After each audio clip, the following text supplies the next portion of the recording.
أما بعد فأعوذ بالله من الشيطان الرجيم. بسم الله الرحمن الرحيم.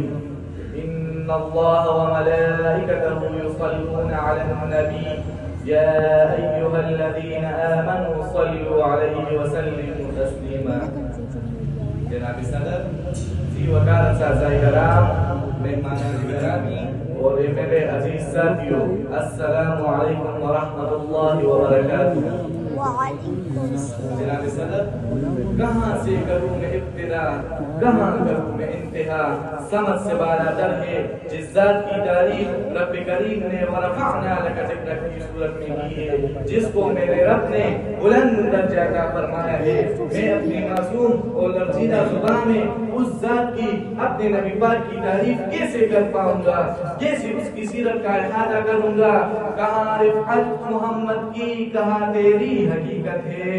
میرا سامان جان تن فدا ان کی رفاقت پر، میرے ماں باپ ہو جائے نثار ان کی محبت پر. وہ جو آمنہ کا لال، وہ جو انبیاء کا سردار، وہ جو امت کا سالار، وہ درمندوں کا غمخوار، وہ کوثر کے امیر، وہ جو امن کے داعی، میرے سونے کے محمد صلی اللہ علیہ وسلم رحمت للعالمین. جناب والا، کوئی ایک خصوصیت ہو تو بتاؤں. اس کی ذات اقدس و کمالات و خصوصیات کا مجموعہ ہے.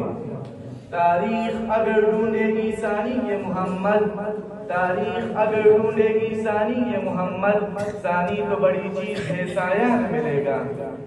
عزیز دوستوں، ایک وقت تھا جب مکہ میں محمد صلی اللہ علیہ وسلم اور ان کے رفقا پر مزان کے پہاڑ توڑے جاتے، انہیں مارا پیٹا جاتا، انہیں تب کی دھوپ میں لٹایا جاتا.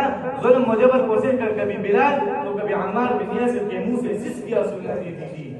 حضرت سمیہ کو شہید کیا جاتا ہے تو کئی حباب بن الارض کو ابو لہان کیا جاتا ہے.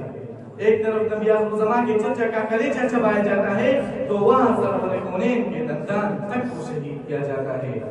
لیکن یہ دائیمان جب فاتح بن کر مکہ داخل ہوتے ہیں تو غرور و تکبر کو پار تک نہیں بڑھنے دیتے اور دشمنوں سے فرماتے ہیں تم مجھ سے کیسی توقع رکھتے ہو. سب نے گواہی دی آپ شریف ابن شریف ہے. محبوب خدا نے ان سب مظالم کے باوجود کفار مکہ سے فرمایا لا تثریب علیکم اليوم، آج تم پر کوئی گرفت نہیں، جاؤ تم سب آزاد ہو.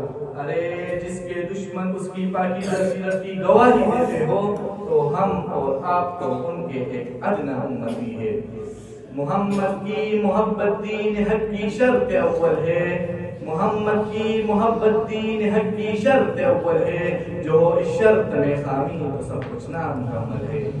طائف میں جب محسن انسانیت، رہبر ادبیت، سید عرب و عجم ہادی عالم پر پتھر برسائے گئے، فرشتہ حاضر ہو کر طائف والے پر پہاڑ توڑنے کی اجازت چاہتا ہے. لیکن سزا تو دور، اس دائی اعظم رحمت اللہ عالمین نے بددعا بھی دینا گوارا نہیں کیا. یہی شان میرے نبی کی نرالی ہے کہ جو زخم کا کر پھول برساتا ہے، جو خون کے پیاسوں کو کبائے دیتا ہے اور جو خود بھوکا رہ کر اوروں کو کھلاتا ہے. سامعین محترم، یہ وہ دور ہے کہ جہاں یہودی اور دیگر غیر مسلم مذاہب ہمارے نبی کی پاکیزہ سیرت پر کیچڑ اچھا رہے ہیں، نبی کی گستاخانہ خاکے بنا رہے ہیں، نبی کی سنت کا مذاق اڑایا جا رہا ہے. میرے ضرور قلب شیعہ کے تعلیمات کو لوٹ مار، قتل وارگیری، تباہکاری سے تعبیر کیا جا رہا ہے. لیکن ان سب کو میرا ایک پیغام ہے، مذمت کر رہا ہے تو شرافت کے مسیحا کی، امانت کے، دیانت کے، صداقت کے مسیحا کی. اگر گستاخی ناموس احمد کر چکے ہو تم تو اپنی زندگی سے قبل ہی بس مر چکے ہو تم.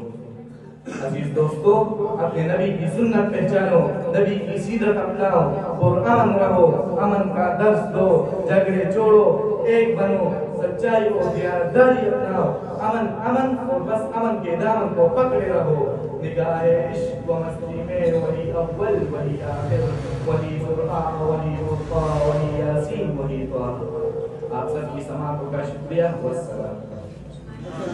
وعلیکم السلام. ماشاءاللہ.